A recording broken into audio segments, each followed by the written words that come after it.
Hi, everybody. Thanks for joining this new webinar in English. So I'm Etienne. For the people that didn't saw me in the last webinar or in another content that we are creating, I'm the CEO of Hexfit, the founder at the beginning. So I developed this software for personal trainers. But today we're really not talking about me. I hope the sound is good for everybody. If you want just to tell us in the chat if everything is perfect, uh, just to be sure that we don't have any problem. But in our case, let present the invited person. So Trevor, do you want to present yourself? Sure. Yeah. My name is Trevor Pickett. I'm a personal trainer. I live in Sable River, Nova Scotia.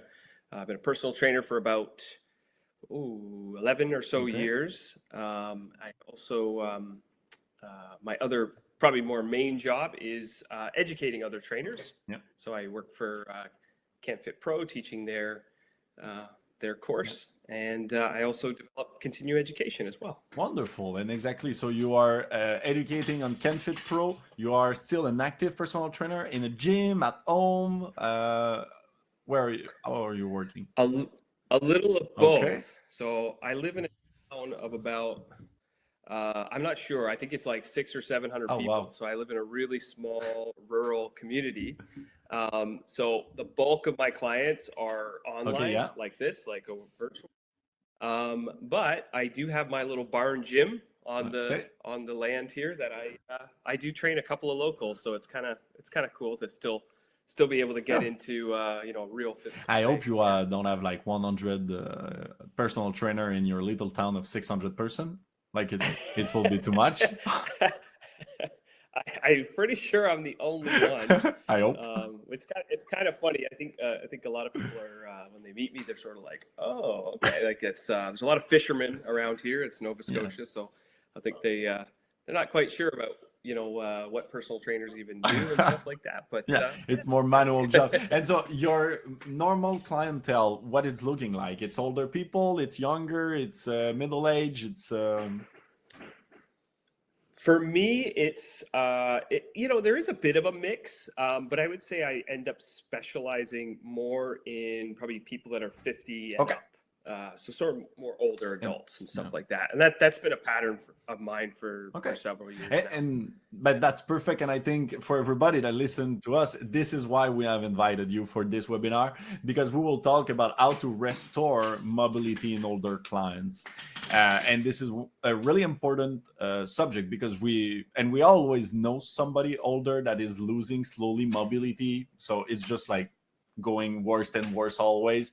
This is a big topic that is really important for this type of clientele. So we will talk about a bunch of things. And if you have any question while we are doing this, feel free to ask them in the chat, and I will just do the bridge with Trevor with a lot of pleasure. So, Trevor, we wanted today, when we have prepared this webinar, we wanted to talk about multiple things. We wanted to talk about assessing the mobility, about restoring movement pattern, about scaling out movements. We wanted to talk also about retraining the nervous system, mobility troubleshooting, mistake to not to be made. Am I doing an like exhaustive list of everything we want to talk? I think you're covering it pretty well there, Etienne. There's a lot of stuff to unpack, so I think we got a good chunk of stuff there. So let's dive into the subject straight. We can first then talk about the title, even just if we want to take a step back. What is mobility first?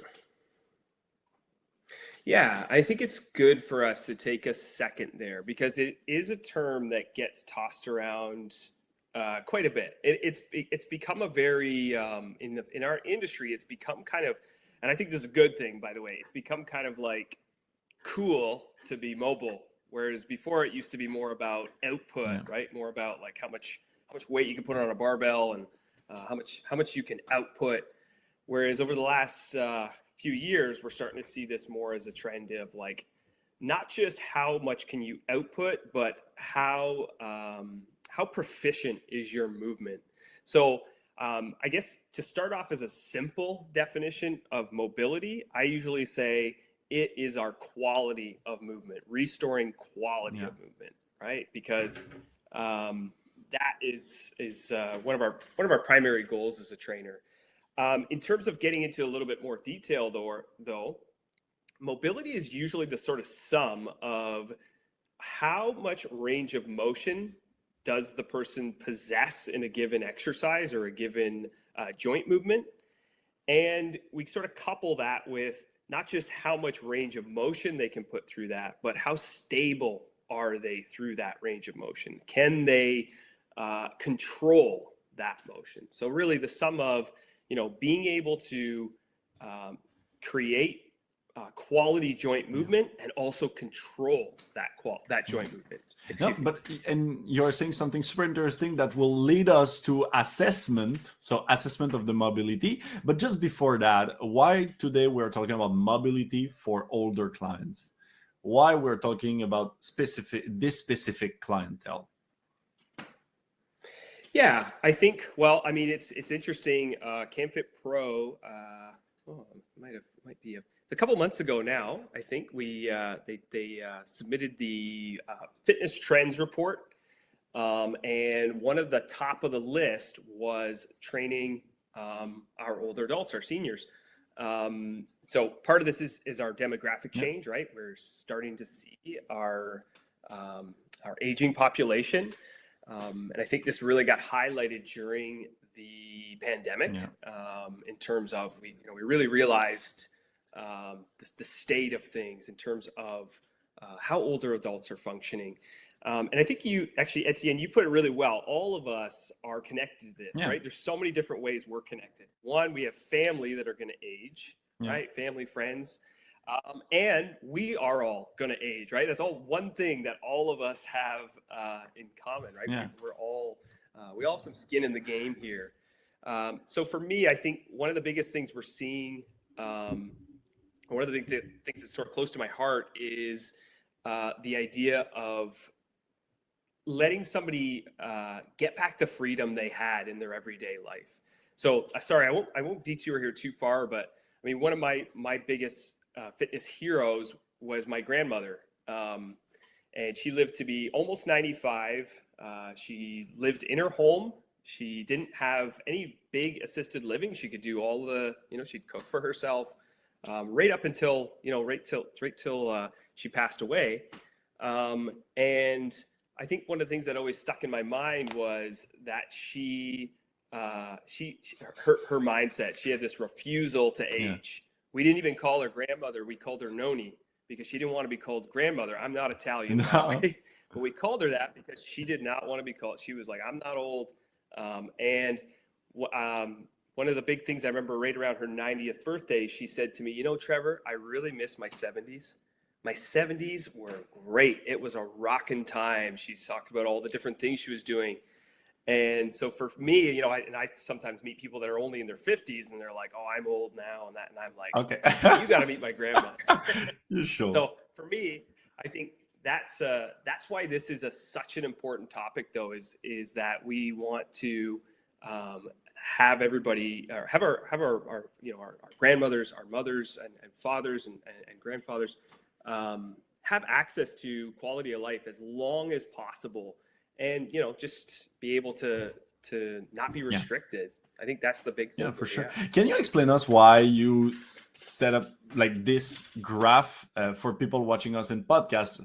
You are making like a Venn diagram of mobility, stability, and flexibility.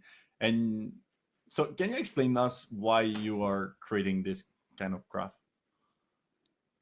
Yeah. I mean, for me, flexibility, and if we sort of take out flexibility and give it a blanket definition, right? Yeah. Flexibility is the given range of motion of that joint. So, can we express that joint movement through its full capabilities as much as it should be able to move, to be able to achieve movement. However, flexibility is only one side of the coin. We sometimes we give the parallel of trying to shoot a cannonball out of a canoe, right? It's great if you can output something, but if you don't have stability to couple that, then you've only really got sort of one side of the coin. So I'll give you a quick example. Some people can squat all the way to the floor, like their butt is inches from the floor, right? They can get there, no problem, and it's very impressive. And we go, okay, that person, some people will say that person's very mobile. And I'll say, not quite yet. I might say to them, that's great that you can get all the way down there, but how much control do you have while you're down there? Can you go a few inches up from that? Can you slow it down? Can you control that movement? So stability and flexibility are definitely intertwined to create this definition we're giving for mobility. And you are also placing mobility as the core or the base of everything at the end. Like you're putting as a pyramid, mobility, strength, power, speed, and skill. So you cannot even develop strength if you don't have mobility. That's correct, or at least that would be my opinion. In terms of if we can't create quality movement, it kind of goes back to that whole cannonball out of the canoe thing, right? If we don't have a stable base in terms of the things that make up mobility, right? We can't move proficiently. We don't have that flexibility part, and we're not stable. Well, all the things up those pyramid are going to be very, very. We're going to plateau in development of those things very, very quickly, and we see that, right?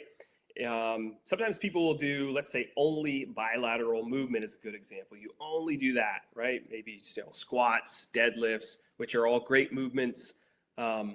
But if you had never worked on the sort of other aspect, the stability part of that, you will, in my opinion, you'll start to see sort of diminishing returns, or you basically won't be developing sort of up that chain. So yeah, if we want to do that, we need to be able to move really, really well. And that's the first skill that I developed, not just with older adults, but with even the handful of very athletic people that I've trained in it. We've got to make sure that we are moving really, really well. We have talked about it a little bit earlier about assessment. So you are talking about mobility, flexibility. We need at some point to assess where we are to then be able to see a progression. So maybe my first question will be, what kind of assessment are you doing for looking at mobility? Yeah. Well, in terms of mobility assessments, there's lots out there. And I'm always, as an educator, I'm always trying to strive to try to make it as simple as possible in terms of our trainer's entry point into understanding. It could be as simple as just taking your primary movements, squat, deadlift, lunge, push, and pull, and trying to see how they handle those things. It could be that simple. Personally, I like there's a couple that I probably routinely stick to. Squat assessment is definitely one that I like to check out with all clients, and that's probably a little bit more used with older adults in some cases. The reason I really like that assessment is because it kind of gives me a good zoomed out view of everything, right? I'm going to see hip mobility, what their hip mobility is like, what how their knees are. I'm really going to get a good sense of ankle mobility, how well the ankle is able to flex forward specifically. I'm also going to see things like spinal posture or we'll say core strength, right? So you get a lot of bang for your buck. With older adults, I tend to assess stability balance, I guess is another way, more than anything else. So probably the squat or even some split squat type movements to look at those different things. Of course, shoulder mobility and stuff like that are assessments I could throw in there. But as we start to talk more, one of the things that I will keep routinely double back on with older adults is hip mobility. That's something I'm very a lot of my focus goes and into. you can That's because no, sorry, but in go ahead. everything you're saying, you can then divide all of the tests maybe in two big categories: the musculoskeletal assessment and the kind of neurological assessment. So, like your squat is going into musculoskeletal more. Yeah, somewhat. Okay. There is a neurological aspect to that. So, of course, yeah, when we look at some of these different things, if we were, these are good examples of musculoskeletal assessments, assessing things like lower body strength. Some of our other exercises, if we're looking at upper body strength, which in our context, I do tend to downplay a little bit. Grip strength, actually, you got the bullet point there, is something that I don't necessarily assess as much with my older adults, but it is something I work on with older adults. And I can get into that a little bit as we go. But in my opinion, grip strength is a really easy way to improve upper body strength, but it tends to be a little bit more low risk, which is another theme with training older adults. Is I'm always kind of running a risk reward equation in my head. Is this exercise going to be worth the risk that we're gonna bring ourselves into? So definitely musculoskeletal. For example, the squat can show us if there are deficiencies in hip range of motion in some cases. Split squat stance can certainly do that. Is there stiffness in the muscles, as you've listed there as well? So those different things are something that are going to be a little bit more, of course, as you said, musculoskeletal. In terms of neurological assessments, I am looking, and this is a theme in terms of the troubleshooting part of troubleshooting movement. Movement is a communication-based thing, right? Our nervous system is organized somewhat basic, right? We've got communication from our CNS to our PNS, our peripheral nervous system. That information, the peripheral nervous system is gathering information, sending that back, and we have this response from the central nervous system, giving the command to make an adjustment. For me, I think that's one of the coolest things about the body is it is just this constantly communicating, right? It is responding to feedback. And so when I'm looking at a client's, let's say, looking at the way they walk or just even seeing their basic balance and coordination, I'm seeing if they are able to respond to what we would call, sort of outside feedback, right? And all of us are. Right now, my body is responding to, even sitting in this chair, it's responding to very familiar feedback. It's sat in a chair before, right? Yeah. But that's kind of where I'm coming at with the neurological assessments. And yes, I mean, listed there too in terms of falls. That's something that kind of always comes into the conversation, especially with our older adults. Has there been any history, especially of injury or anything like that? Is that something that they are contacting a trainer about? For me, I sometimes describe winter as my older adults play season, right? Like hockey players go to, they have their season. My older adults also have theirs because that's what we're training for when we start walking, in the city and ice and stuff like that. So yeah, in terms of those assessments, I'm going to probably, in terms of musculoskeletal, a little bit more towards the lower body, hip mobility assessments. And neurological, can typically be done by watching my foundational movements and seeing what type of habits they have, and is their body communicating is kind of the big main theme. And little parenthesis, but just for the information, in Hexfit there's over 150 physical tests. Just I'm saying this like that, just for the information of everybody. But that's awesome. That's great. With all of the description and the instruction, just for the information. So if you don't know how to do it, the software is explaining you at the end of the day with all the norms, and so you can already position it. It's not replacing you, but it's just giving you the kick of what do you need to do and what is the conclusion or some of the conclusion. At the end of the day, you still need to look at like the movement of the hank or everything you were saying on the squat and everything. When we were preparing the Yeah. webinar, you were talking about restoring movement pattern, and this you already said it, but you have 7 fundamental movements. So you said them: pull, push, squat, lunge, hinge, rotation, and gait. um, I don't know if you have something specific about that to say more, or we already said a bunch about this. I mean, I would think maybe the odd thing I would add. I mean, really, the setting up foundational or fundamental movements is really the basis of program design in general, right? I mean, we have sports specific training, we have personal training for things like quality of life, but almost all of these movements are going to make their way into a program, um, most of the time. And the big reason is these are movements that we encounter in our everyday life, right? So for my older adults, these are, I don't even call them necessarily I don't call them foundational movements to my older adult clients. I call them our toolkit. So meaning when you go out into the world, right, our older adults, they got to go, or any of us, we got to go to the grocery store, we got to go travel and those different things. What's in our toolkit in case we encounter a movement problem, right?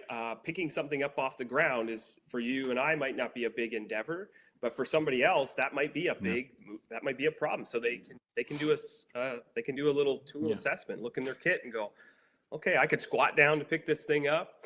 I could hinge to pick it up. Maybe it's heavier, so I'm gonna have to hinge instead of squat.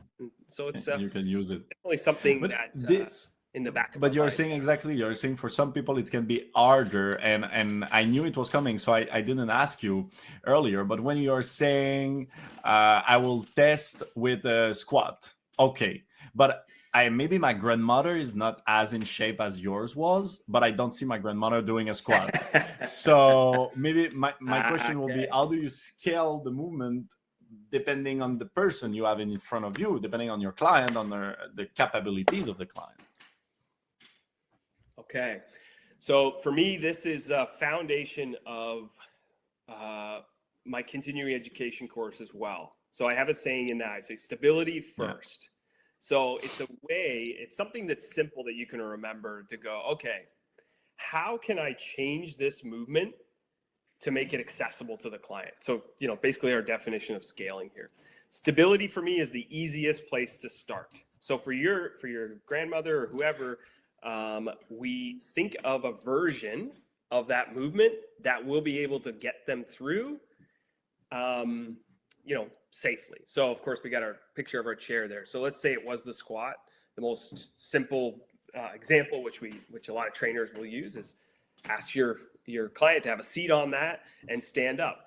If that improves the squat, then we got some information right there, right? If they can't do the just our basic body weight squat, and I introduce some type of external stability, in this case the chair, then I've got information. I've got some, okay, that's our issue here. It's not necessarily a flexibility issue. It could be, but for the most part, that I've got some really good information just based off the way I scale it.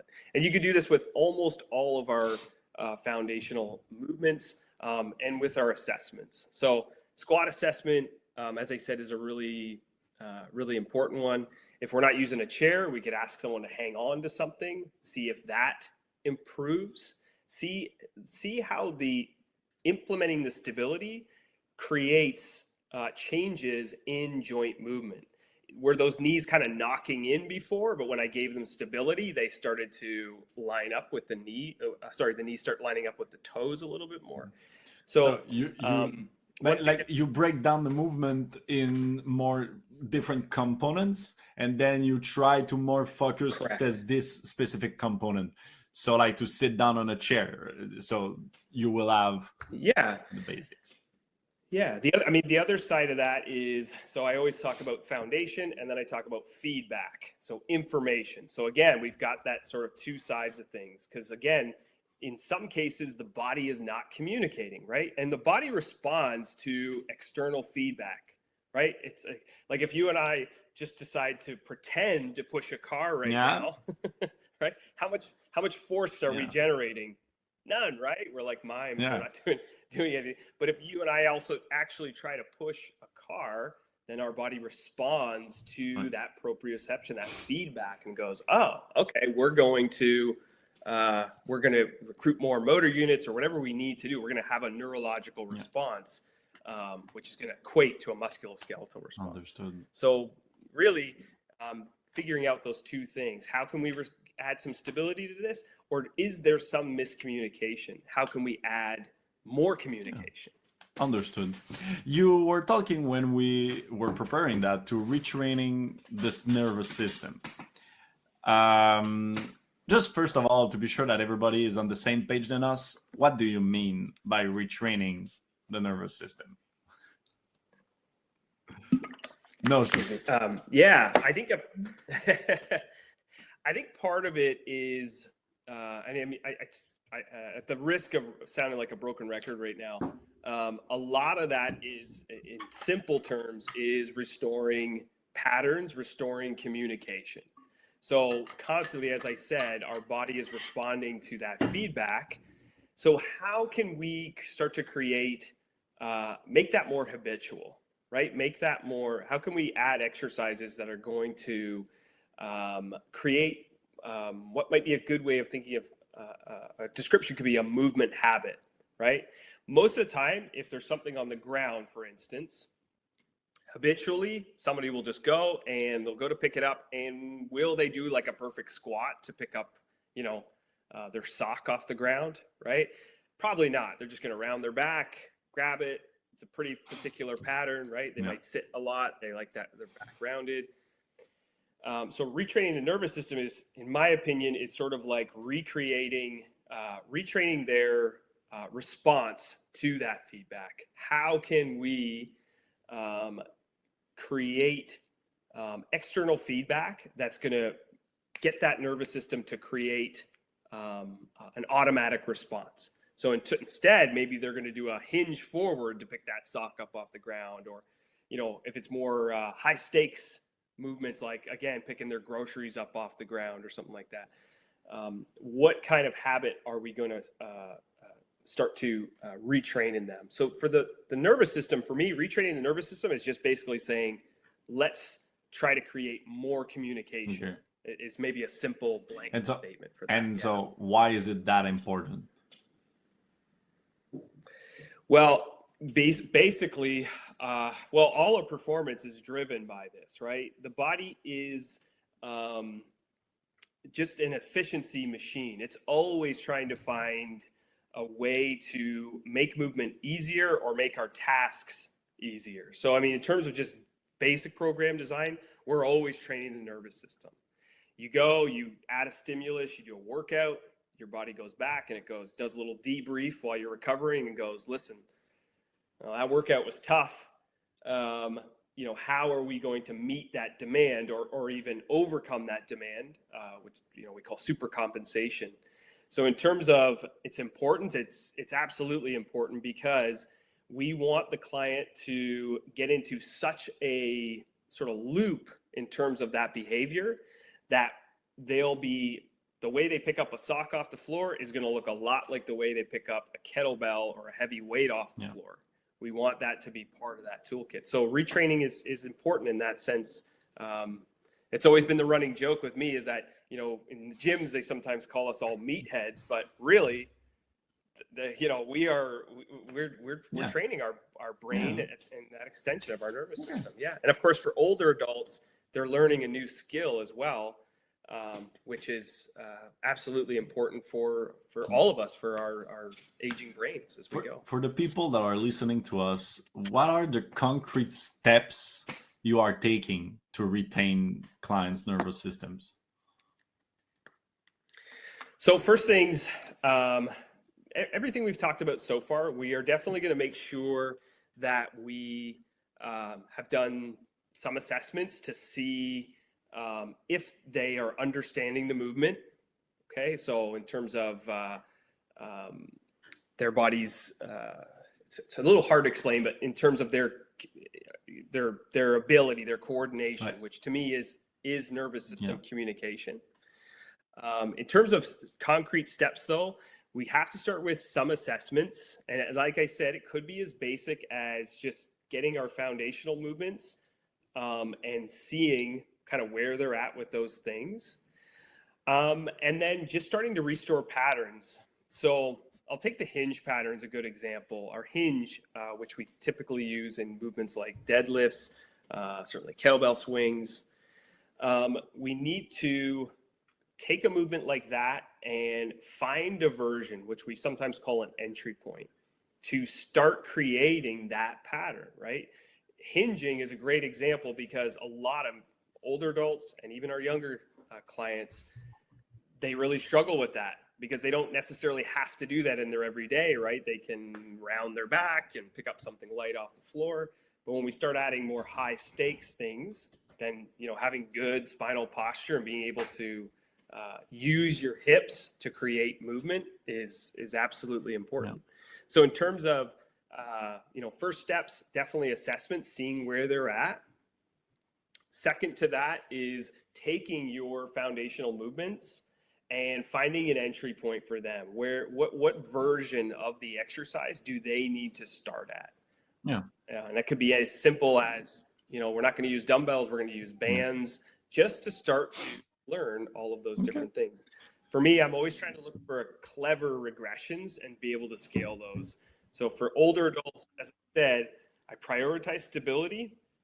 I try to find a version of an exercise that is going to give them just enough stability that they can create good joint movement alignment, create good clean movement. And then we start to scale that. We take away a little bit of stability, right? So it could be, we're using really heavy bands to create stability. So then we scale that. We go, okay, let's use a slightly lighter band to create. You're just not starting with Swiss balls on top of a Bossu, like not that kind of squat. Okay, no. Perfect. I understood then. Perfect. Yeah. And I mean, you make a good point in that it has to make sense to them, right? I mean, doing a little bit of an assessment of what types of movements, and I should have mentioned that earlier. I like to ask especially my older adult clients, what types of movements are giving you problems? Like what do you dread in your day? And it could be something like getting out of the car, right? They have trouble getting, okay. So that, to me, that's a squat, right? That's coming out up off a seat. Or it could be, picking something up off the ground. They dread walking, those different things. So that could be definitely a sub step in there. Is finding out how important that's going to be. And exactly, it's important for them. The movement where you are helping them, better it is for their motivation and also for just their life. We're having a question from Veronica that is just how long in your experience to see retraining success that is significant. Well, that's a great question too, Veronica, because obviously we're going to have some differentiation there, but it can be very, very quick in some cases. That's the cool thing about training in terms of this idea of really focusing on the nervous system. It's like we are, we're getting more and more communication created. I always sometimes think it's like, okay, this old phone that wasn't working before in the body is now starting to crackle a little bit and starting to talk. And that can happen in less than a month. In some cases, you'll start to see increased performance in their exercises. In some cases, obviously, it could take a little bit longer. It may depend a little bit on the client as well. From my experience, though, I mean, I've seen some pretty drastic change in a month or sometimes in some cases less. So, and of course, I think maybe the best thing is also giving them feedback. So, giving them the opportunity to give feedback so they can say, oh, I feel better, right? That pain I had is mitigated a little bit. So, wonderful.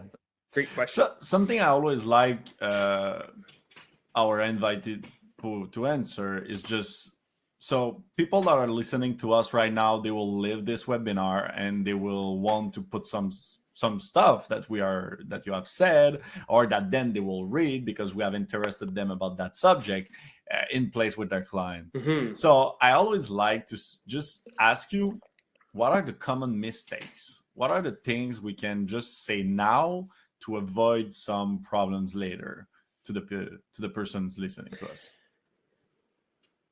Yeah, I mean, first off, I'll give a few maybe just like really practical things that we'd want to avoid. First off, this can be we can end up with a little bit of misinformation if we haven't done, basic exercise things like warming up the client. We're going to have skewed results. So, making sure that they've had a general warm up before you do your assessments, I think can be pretty important. And I mean, that could be as simple as a little bit of cardio activity for, let's say 2 to 5 minutes, just so that they are not uncharacteristically stiff and those types of things. Check in with them as well. Sometimes I've seen people sort of blindly do these assessments and they forget the verbal piece to this and going, well, this is what I'm seeing. What does that mean to you? So this happens all the time when I teach assessment courses. I end up assessing trainers, which is a really tough job to do because they move really well. And I'll say, it looks like, I might be looking at someone and be like, oh, it looks like your shoulder is, your right shoulder's a little bit more internally rotated than the other one. And they'll go, oh, well, that makes sense. That's the shoulder I injured, 4 or 5 years ago. And there's, some residual scar tissue there. So my other, I guess, big mistake I sometimes see is just blindly looking at the data and not trying to intake feedback from the client as well. What does this mean to them as well? So I guess the other thing is, and this is maybe more of a mistake that I see just in general, is critical thinking. Our textbook is the Can't Fit Bro textbook is excellent. It's got the assessment, it's got what you're looking for, what it might mean, and how to address it, which I think is where a beautiful place to start, because then you can just run case studies. You can get your friends, your family, and go, okay, let's run this test on you. Let's see what I see. And you can sort of go through the steps before it starts to become more instinctual. So for me, I think one thing I do see though is that we want simple answers, and I think what we need to do is run the test enough times that we can really understand the results we're seeing, and try to have a little bit of a critical mind here. So that example with the chair, I said, oh, well, adding the chair in that person's squat is making their squat better. Okay, so my critical mind goes, there's some issue with stability, right? So that might be my other one, is just kind of thinking, okay, what are my, just being a little bit too clinical, I guess, is a common mistake. Thanks a lot, Trevor. Seriously, I don't know if anybody in the chat you have any question that we can ask now before ending that. Otherwise, and in all our webinar, we're always asking to the person coming to have something for you to continue this subject and those discussions. So you normally see a link in the chat, which is offbeatfitness.com. If you are listening to us, otherwise just click in the chat for the link, otherwise in the description of the video if you are in the recording. But this will guide us to your website where there's more courses about that subject. My main course that I've been teaching, I developed a couple of years ago, is just called Troubleshooting Movement. And the main theme is, well, as the description would say, is trying to work on mobility issues. The thing that I'm really trying to attempt with the course is to make your responses a little bit more instinctual. I obviously love the topic of mobility, have read books on it, stuff like that. The only problem is I don't have those books with me at all. It's like I can't just like flip through while my clients do it. Wait, hang on a second, stop moving. I got to check this out. So what I try to do with the course is to make things, make your responses more instinctual, so that you're looking at the movement and go, okay, this is what I'm seeing, And it only would make sense that this is how I could fix, or one way I could fix this movement, which I found personal trainers really enjoy. But surprisingly, group fitness instructors are really getting a lot out of it, because when you're a little bit more instinctual with your understanding of mobility, you're able to fix things a little faster, which in group fitness is a hot commodity, because you might be able to, okay, that person over there needs a little bit of help with this. Here's a way to fix it. And then, you're able to do things a little bit more efficiently. So I have a course coming up May 13th.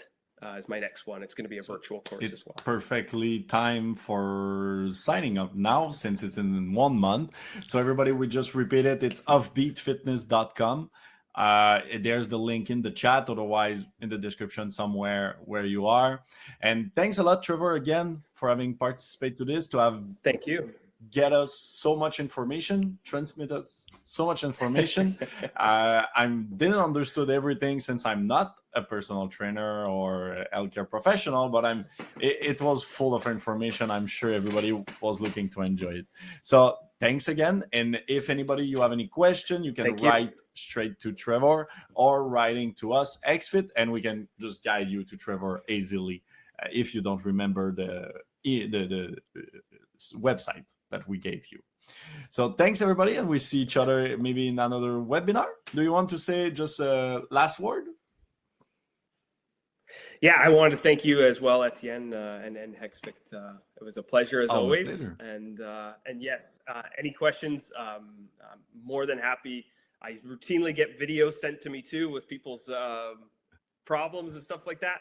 Send them my way, and I will be happy to get back to you as soon as I can. So yeah, thank you so much. Wonderful, and let's learn in another webinar or on our YouTube channel for the next one, and maybe for sure we'll do something else together.